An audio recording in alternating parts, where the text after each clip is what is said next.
Paz do Senhor, graça e paz, a paz de Jesus Cristo seja com todos vocês. Queremos primeiramente agradecer a Deus pelos aniversariantes, que Deus dê muitos anos para vocês. E que Deus te abençoe naquilo que você estiver precisando, de um milagre, de uma oração e de uma solução para a sua vida. No final estaremos orando por você. Que Deus te abençoe. Hoje iremos ler um texto da Bíblia onde fala sobre julgamento. Um assunto muito difícil. Mas a gente, com o Espírito Santo, e Deus vai abençoar, que a gente vai entender. Não é fácil. Lê o primeiro texto para mim. Contudo, se sofre como cristão, não se envergonhe, mas glorifique a Deus por meio desse nome. Pois chegou a hora de começar o julgamento pela casa de Deus. E se começa primeiro conosco, qual será o fim daqueles que não obedecem ao Evangelho de Deus? E se ao justo é difícil ser salvo, o que será do ímpio e pecador? Por isso mesmo, aqueles que sofrem de acordo com a vontade de Deus devem confiar suas vidas ao seu fiel Criador e praticar o bem. 1 Pedro 4, de 16 a 19. Amém. O texto bíblico de 1 Pedro 4, do versículo 12 a 19, que abrange todo esse assunto, a gente pegou só uma parte. O apóstolo Pedro fala do sofrimento dos cristãos causado pelos infiéis ou não cristãos. O apóstolo Pedro fala para o cristão não ficar triste, mas alegre por participar, fazer parte do sofrimento de Cristo. O apóstolo Paulo vai falar muito disso, como Cristo sofreu, vocês estão padecendo com ele. E completa: Deus julgará o mundo, mas primeiro julgará os da sua própria casa, os cristãos. Então, primeiro Deus vai julgar os fiéis, os cristãos. E depois Deus julgará os que não são da sua casa, os infiéis incrédulos, os perseguidores dos cristãos. Então, resumindo, todos nós vamos ser julgados. Os fiéis ou não, os cristãos não. Primeiro os cristãos. O texto vai dizer isso. Deus julgará os cristãos e os não cristãos. Ou seja, Deus julgará os fiéis e os não fiéis. Deus julgará todos. Mas o julgamento entre nós, seres humanos, a Bíblia diz. Então, Deus vai julgar, a gente já sabe. Mas entre nós, seres humanos, o que a Bíblia diz? Lê para mim.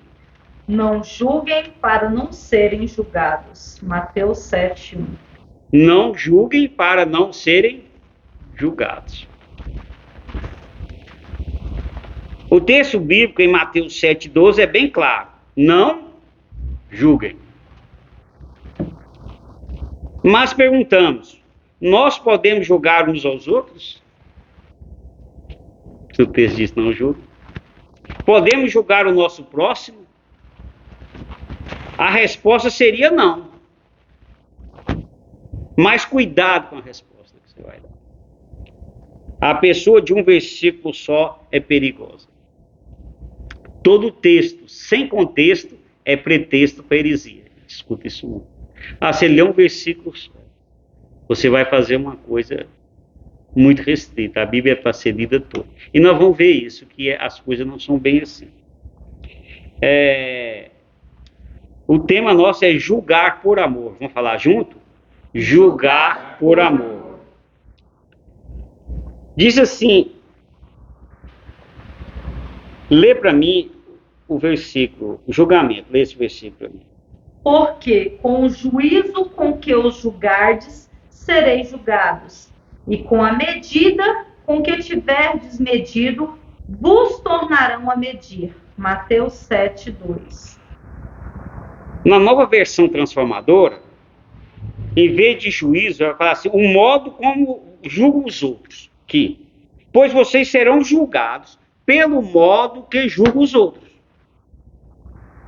O padrão de medida que adotarem será usado para medi-los. Então, vai dizer, o modo como nós julgamos os outros, nós seremos julgados. E à medida que nós medimos as pessoas, né, nós seremos medidos. Né? A outra versão vai falar o padrão que nós medimos, tratamos as pessoas. O padrão que nós julgamos as pessoas, nós seremos julgados. Muitos cristãos acreditam que nunca devem julgar o próximo. No texto lido em Mateus 7,2 diz: seremos julgados pelo modo como julgamos, ou o juízo com que julgamos. O problema está no modo que julgamos, ou o juízo, ou com a medida. Esse é o problema, não é o julgamento. É a medida que nós julgamos, o modo, o juízo que nós julgamos. Quando avaliamos a vida de uma pessoa, estamos julgando, e não há nada errado nisso. A gente julga o tempo todo. E não há nada errado, você tem que fazer isso, você não pode ser ingênuo. Quando uma pessoa vem te vender uma mercadoria, e você fala, será que essa mercadoria é original? Esse preço, será que é o dela? Você está julgando, você está fazendo uma análise. E esse sujeito, será que, né, vem na porta da sua casa vender alguma coisa, isso aí não seria roubado? De vez em quando alguém vai vender um celular para você baratíssimo, ou você não quer comprar, não. Né, um relógio, alguma coisa. Você está julgando, será que é? Isso é normal, você tem que fazer. Você tem que ver como você faz. Quando Jesus disse, não julguem porque vocês serão, não julguem para que vocês não sejam julgados. Ele não vai dizer isso? Uma tradução melhor seria, não julgue ou avalie as pessoas com a intenção de prejudicá-lo. Senão as pessoas vão fazer isso com você. Eu vou dar um exemplo e a gente vai entender bem isso, um exemplo bíblico. Sim, devemos fazer julgamentos. Sim, devemos fazer avaliações, mas para o bem do próximo. Ah, não deve julgar, você julga. Julgar o mesmo que analisar. Julgamento visando a justiça. Se o julgamento visando a justiça fosse pecado, os juízes e júris aqui deste mundo estariam fazendo algo errado. E não estão. Nós temos os juízes, eles julgam. Se nós pegarmos o pé da lei, o juiz está pecando. A profissão de pecado, não pode julgar e está julgando. Mas ele tem que julgar. Tem um caso lá, um crime, ele vai ver quem é o réu, quem é o culpado, ele tem que analisar, ele tem que saber quem fez, que é. Né? Os júris vão julgar, vão analisar, para ver quem é o culpado, quem não é. Ele vai chegar e culpando ou liberando alguém. Então faz parte da vida do juízo. Mas, falar a verdade, lê. Antes, seguindo a verdade em amor, cresçamos em tudo naquele que é cabeça, Cristo. Efésios 4:15. Na tradução NTLH diz, falando a verdade com espírito de amor. É mais fácil essa tradução, né? Falando a verdade. Nós temos que falar a verdade. Não falar a verdade com a intenção de condenar, ridicularizar, por tropeço e escandalizar, mas falar a verdade com a intenção de ajudar e com gentileza. Mas temos que falar a verdade. Não vou julgar, não, ele está fazendo errado, deixa para lá. Não, você tem que falar, somente se é uma pessoa que você conhece. Você está fazendo alguma coisa que não está legal, você vai ser prejudicado. Você já julgou, mas você fez para o bem. Agora tem gente que fica procurando um defeito no outro, geralmente na política faz isso, e julga e condena, e põe aquilo para fora e fala a verdade que o outro fez, mas com a intenção de quê? Ridicularizar, fazer com que ele entre em escândalo, não é isso? Condenar, fazer tropeço, escandalizar, um punhado de palavras ruins. Tem um punhado de gente descobrindo, eu conheço gente que fez isso, descobriu alguma coisa na vida do outro e prejudicou muito a pessoa. É um julgamento errado, mas um julgamento para o bem é necessário. Seu filho começa a chegar em casa meio estranho e você tem que fazer um julgamento. O que está acontecendo? Às vezes está consumindo droga, às vezes está bebendo, às vezes está com más companhia. Você tem que julgar, você tem que analisar as coisas. É julgamento, mas para o bem. A correção é para o nosso bem, lembra-me. Eu corrijo e castigo todos os que amo. Portanto, levem as coisas a sério e se arrependam. Apocalipse 3:19. E está na tradução, nova tradução da linguagem de hoje, né? Está bem moderno. Olha que versículo maravilhoso. Deus julga a conduta dos que ele ama. O pai corrige o filho porque ama. E castiga para o seu bem. Vai ficar de castigo, vai ficar sem celular, vai ficar sem para o bem. Como a família corrige os filhos e pede para que os seus fiéis levem as coisas a sério e se arrependam dos seus erros cometidos. Para quê? Para não sofrer a correção, não sofrer o castigo. Leva as coisas a sério de Deus, a sua vida profissional, o seu casamento, o seu trabalho na igreja, leve as coisas a sério, porque você não sofre. A mãe chega com o filho, meu filho, leva o seu emprego a sério, você está chegando muito tarde, você está faltando muito serviço, está reclamando que pediu alguma coisa para você e você não fez. Por que a mãe fala isso às vezes para o filho? Porque ela não quer que ele perca o emprego, é uma crítica. Você está criticando, você está julgando que está errado, mas para o bem. Então Deus corrige aquele que ama. Tem um caso na Bíblia, que está em 1 Coríntios 5, 1, 2 e 5, é mais extenso o texto, mas eu peguei só para esperar, que vai simplificar o que é o julgamento correto. Lê para mim. Por toda parte se ouve que há imoralidade entre vocês, imoralidade que não ocorre nem entre os pagãos, a ponto de alguém de vocês possuir a mulher de seu pai. E vocês estão orgulhosos, não deviam, porém, estar cheios de tristeza e expulsar da comunhão aquele que fez isso? Entregue esse homem a Satanás, para que o corpo seja destruído e seu espírito seja salvo no dia do Senhor. 1 Coríntios 5, 1, 2, 5. O apóstolo Paulo chama a atenção da igreja de Corinto por permitir um grande pecado na igreja. Por permitir uma pessoa que tinha caso com a madrasta continuasse membro da igreja. E eles achavam que estava com dózinha dele. Coitadinho, né? Coitadinha, tinha caso com a madrasta, estava com dó dele. Não queria tirar ele. É um amor de pessoa. O apóstolo julga. Ele julga, ele analisou o caso. Sim, ele julga, analisa o caso e vê que está errado. É um julgamento que ele fez. E pede para...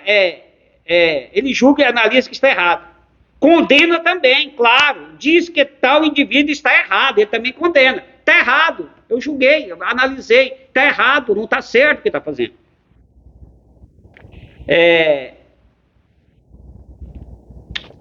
E diz que tal indivíduo está errado. E pede para executar. Pede para o adúltero ser expulso da comunhão, do convívio.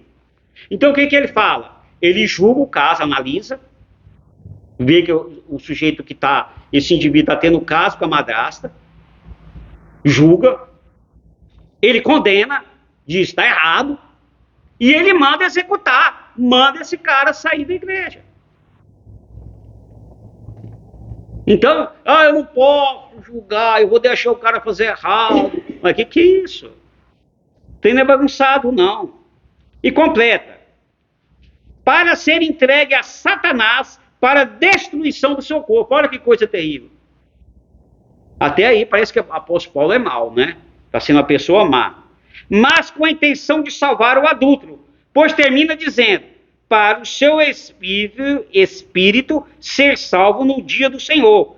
Agiu para o bem. Então, aquele processo todo de julgar, condenar e mandar executar, era para quê? O corpo fosse entregue a Satanás, mas que ele arrependesse, sofresse, e seu espírito fosse salvo no dia do juízo, que é o principal. Então, essa intenção toda que Paulo fazia, era a intenção de ser bom para a igreja, que a igreja tem uma moral, e bom para o indivíduo, é a correção.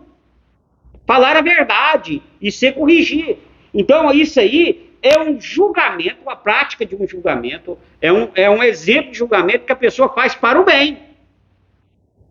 Mas que ele julga e ele não deixa as coisas. Paulo não era um banana, né? Eu gosto muito de ditado antigo, não sei nem se usa mais. Aquele cara que faz o que quer. Não é assim. Então, muitas vezes, nós confundimos julgamento e julgar os outros, que é para prejudicar. É verdade ou não é? Por que nós falamos isso? Porque a maioria, 90%, julga é para arrebentar o outro mesmo. Quando a gente vê uma campanha política, é um investigando a vida do outro para falar que o outro não presta e é verdade que está falando. Mas a intenção ali é desmoralizar o outro e ele se engrandecer. Isso não é atitude cristã.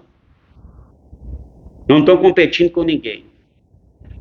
Atitude cristã que quando vê que alguém entrou no crime e a polícia matou ele lá e ele bate palma, oba, morreu. Isso é um julgamento do demônio. Julgamento do demônio com a Bíblia de bandido tem que morrer mesmo. Isso não é cristão, isso é um julgamento do capeta. Você está mais para discípulo do capeta que faz desse jeito que é de Deus. Sinto muito. Porque a Bíblia diz assim, lê aí para mim. Deus diz: eu não tenho prazer na morte do ímpio, mas em que o ímpio se converta do seu caminho e viva. Ezequiel 33:11. Ezequiel 33, 11. Abre na sua Bíblia aí. Talvez ela não tenha isso na sua Bíblia. Estou falando para algumas pessoas. Deus não tem prazer na morte do ímpio, do maior bandido que tem. Ele não fica feliz. Se nós ficamos felizes, nós não temos a mentalidade de Cristo, nem de Deus. E que ele se converta e corrija. A gente parece que quer que ele continue no mal e que morra. Para nós sentirmos muito justo, muito bom, muito honesto. E quem é bandido tem que morrer mesmo. Não é isso a Bíblia fala. Deus não tem prazer. Ezequiel 33:11. Então, o julgamento para o bem é uma coisa necessária. Nós vimos agora o exemplo da igreja de Corinto. Mas o julgamento para o mal, ele não é religioso. Ele não é para o bem. É para a destruição do outro. Olha a conclusão para mim. O julgamento visando avaliar a vida do outro para o seu bem é um ato de amor, tanto de Deus para com seus fiéis, como do cristão e cristã para com seu irmão e irmã. Amém. Eu tenho julgado o meu próximo no sentido de avaliar a sua vida para ajudá-lo ou para condená-lo. Qual é a minha atitude? A minha atitude é a atitude de Deus, que julga para o bem? A gente vai ver outro exemplo que eu nem falei. Estava até lembrando hoje de Davi, um homem de Deus, segundo o coração de Deus. E Davi fez alguma coisa errada, e Deus analisou, viu que estava errado, chegou para Davi e falou: você errou, arrependa. E ele sofreu consequência disso. Isso é um julgamento. Mas foi por o bem de Davi. E foi bom para ele. Vamos falar a oração repetida? Vamos lá? Pai justo juiz. Pai justo juiz. Que me julga e não me condena. Me julga e não me condena. Porque eu creio em seu Filho Jesus. Porque eu creio em seu Filho Jesus. Me dê um bom coração. Me dê um bom coração. Para julgar o meu próximo. Para julgar o meu próximo. Com a intenção de ajudá-lo. Com a intenção de ajudá-lo. E não condená-lo. Não condená-lo. Em nome de Jesus. Em nome de Jesus. Amém. Amém. A Bíblia diz assim: porque Deus enviou o seu Filho ao mundo, não para que condenasse o mundo, mas para que o mundo fosse salvo por ele. João 3,17. João 3,17. Jesus não veio para condenar as pessoas, ele veio para salvar. Deus enviou Jesus ao mundo e morrer em nosso lugar. Jesus não veio ao mundo com a intenção de julgar e condenar. Jesus veio ao mundo para salvar. Aceite Jesus em seu coração e livre do julgamento para a condenação. Aceite Jesus e o julgamento para a condenação, nós estaremos livres. Porque o diabo é o nosso o quê? Acusador. O que o diabo é? Acusador. Ele é que quer achar os defeitos nossos para acusar. Então, quando nós somos justificados, se estivermos no céu, ele vai pegar o livro lá e falar assim, vou mostrar que ele fez coisa errada demais. Ele vai abrir, não vai ter nada. Deus nos fez justo. Mas Jesus fala que não tem nada contra ele aqui, ó. Foi apagado lá na cruz. É justo. Isso é a função de Jesus no mundo. Mas o diabo é te condenar para mandar para o inferno. Ele adora mandar a gente para junto com ele, né? Mas não é atitude nossa. Aceite Jesus em seu coração e participe do julgamento para a salvação, porque os justos serão julgados primeiro, mas para essa salvação. Para salvação, não para condenação. Receba a vida eterna e as bênçãos aqui neste mundo. O que você está precisando? O que está lhe causando dor e preocupação? Deus é maior do que os problemas. Deus é um Deus bom, que vem salvar, vem trazer milagre para a sua vida, vem trazer conforto, Ele não vem te acusar nada. Se você fez alguma coisa errada e está sofrendo a consequência, qual seja a área da sua vida, Deus está de braço aberto para perdoar e recomeçar a sua vida, porque Ele vem salvar. Se o mundo está te dizendo que você é errado, que você tem que sofrer, porque errou, coisa boa, Deus não está fazendo, porque Ele não tem prazer no seu sofrimento, não tem prazer no meu sofrimento. Porque o Deus é amor. Menor. A Bíblia diz, Deus é amor. Ele não se torna amor ou Ele ama. Ele é o próprio amor. Nós temos consciência que nós erramos. E há sempre uma nova chance. Há sempre uma nova saída. Porque Deus não é o acusador. O acusador é o diabo. Deus está sempre dizendo, ó, você errou, corrija, eu vou te ajudar a corrigir. E começa a sua nova vida. Sua nova vida, na vida profissional, se for alguma coisa destruiu, seu novo casamento, seu novo emprego, Deus quer sempre o melhor para nós. Mas o diabo está sempre acusando. Mas ele foi derrotado na cruz. Foi derrotado. E nós somos mais do que vencedores em Cristo Jesus. Senhor Deus, eu quero pôr na tua presença, Senhor, todas as vidas, Senhor. Todas as vidas. Ô Senhor, te pedimos para aqueles que estão doentes nos hospitais, em situação muito difícil, Senhor. Ô Senhor, precisando, Senhor, de uma medicação, de vaga no hospital, Senhor, de operar. Aqueles, ô Senhor, que estão em estado, Senhor, nas UTIs, tenha misericórdia, Jesus. Ô Senhor, conforte as famílias, Senhor, que perderam os seus queridos. Ô Senhor, tenha misericórdia daquele que está com problema financeiro, Senhor. O que ganha não dá, ou está desempregado, aquele que tem um comércio. Senhor, abençoa as famílias, as nossas crianças, Senhor. Livra elas de todos os males do Senhor que rodeiam elas. Abençoa os nossos jovens, o Senhor, que eles cresçam no teu caminho também. Ó Senhor, os casais, o Senhor, que amam uns aos outros, Senhor. E que sejam fiéis à sua família, Senhor, seus filhos. Que não haja criança abandonada. Querem pôr na tua presença, Senhor. Os que sofrem, Senhor, os que estão na cadeia, os mendigos. Os Senhor, que estão nas Cracolândias, Senhor, derrotados pelas drogas. Ô Senhor, aqueles, ô Senhor, que precisam de um milagre, ô Senhor, em qualquer área da vida. Problemas mentais, como depressão, tendência a suicídio, seja repreendido em nome de Jesus. Nós te pedimos e agradecemos em nome do teu nome, Jesus.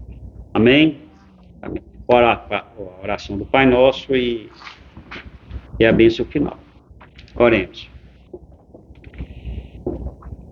Pai nosso que estais no céu, santificado seja o vosso nome. Venha a nós o vosso reino, seja feita a vossa vontade, assim na terra como no céu. O pão nosso de cada dia nos dai hoje, perdoai-nos as nossas ofensas, assim como nós perdoamos a quem nos tem ofendido. E não nos deixeis cair em tentação, mas livrai-nos do mal, porque vosso é o reino, o poder e a glória para sempre. Amém. O Senhor te abençoe e te guarde. O Senhor faça resplandecer o seu rosto sobre ti e tenha misericórdia de ti. O Senhor sobre ti levante o teu rosto e te dê a paz. E até a próxima em nome de Jesus. Amém. E Jesus te abençoe. Amém.